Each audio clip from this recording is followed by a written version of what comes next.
All right, you guys may be wondering what this delicious goodness is I have in front of me here.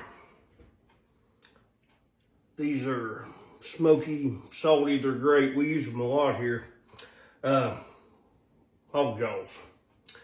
So I've had a pot of beans soaking overnight. I've got them over on the stove. I'm going to get the skin peeled off these and get them cut up, and we'll get them started frying, and we will make a pot of soup beans today. We'll throw these skins in our pot and get them cooked up, and after we get all the flavor out of them, we'll give them to Miss Jolene the Bulldog.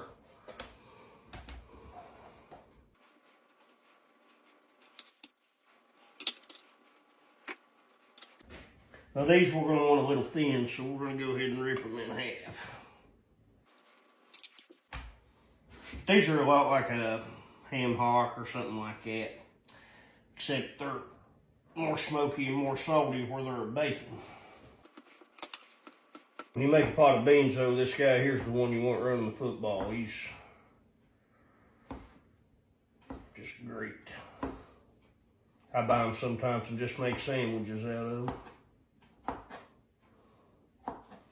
Not very good for your blood pressure, but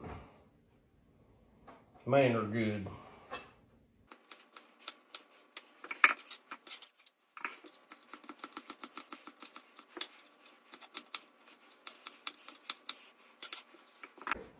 You want these kind of small, you like them in about every bite of beans you get. And when I'm cooking beans, I don't really go overboard with a bunch of seasonings or anything, because the next day or the couple days after, you always use them for something else, like chili or what have you.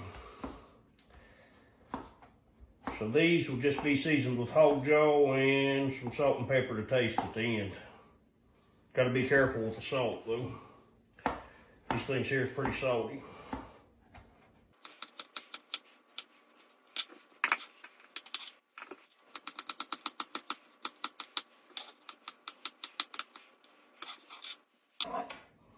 All right, I'll get you guys over to the stove. All right, we're gonna put the fire to our beans, and then we're gonna get our bacon and bring over.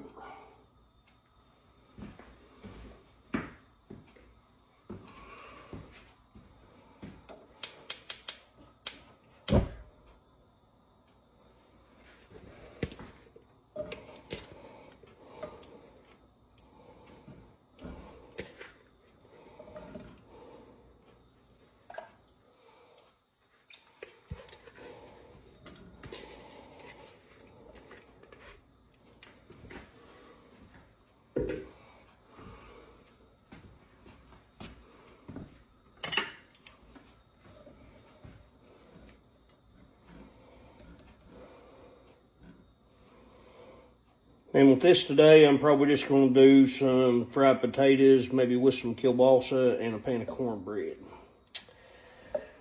These are the only thing I've never seen anybody get tired of. I didn't eat spaghetti for years after I left home. All right, I'll bring you guys back when this is browned and I add it over to the soup. Okay, we've got our old hog jaw browned off, and we're going to transfer that into our pot. We're not going to add the grease off it. This will flavor it plenty enough. We're going to save that to fry our potatoes. That way we'll get all that love off that hog jaw on them that's left in the skillet.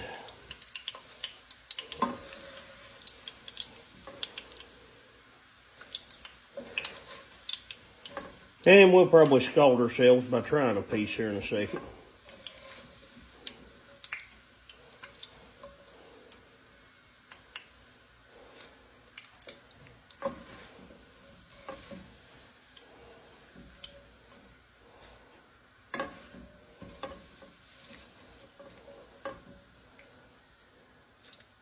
Get this rendered down just beautiful.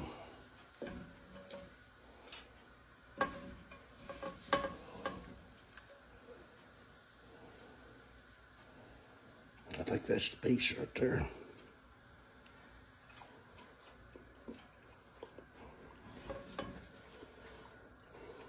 Well, I'll take you right back to Mama's house right there.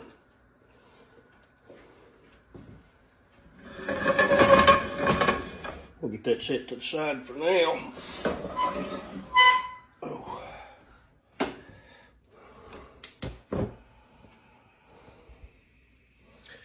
Give our beans a good stir. And I'll check back with you guys about halfway through, and then at the end, and we'll try her out.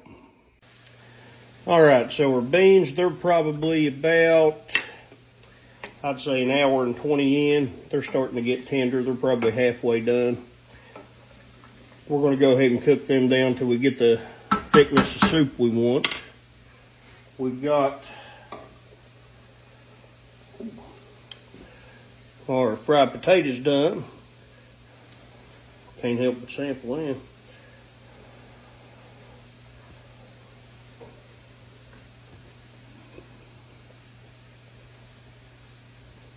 Oh yeah. But potatoes are a little hard. Once you learn to get your heat right, have enough grease in your skillet, and leave them alone. I used to be bad about turning them into mashed potatoes. I flipped them so much, but the key mostly is to leave them alone. And they always turn out pretty good. So I'll give these one more stir and we'll be back at the end.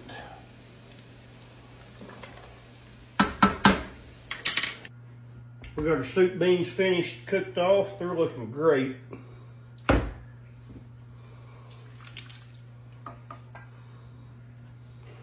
And got some pan of cornbread made up. Go ahead and make us a little bowl.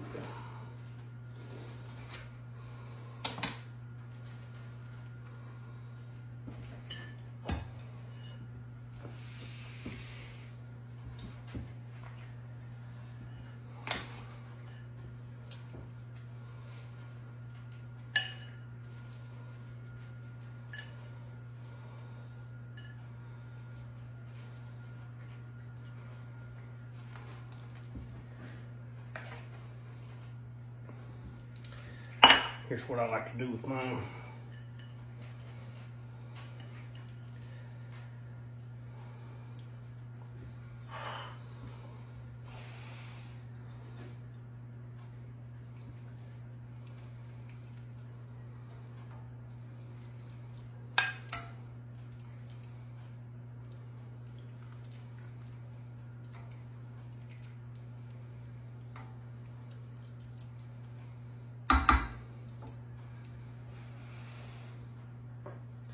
I like to hit mine with a little bit of fresh onion too.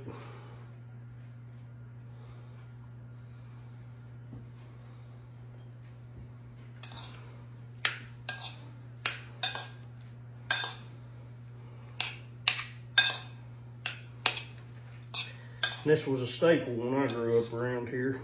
I guess I've eat this more times than I've eat anything.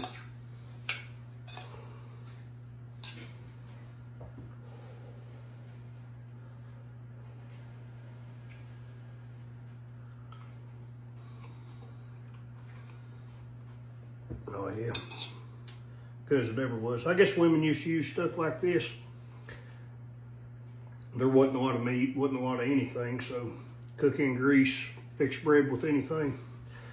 I guess I was grown before I realized I didn't have to have bread with every meal. Calorie dense as they could get it though.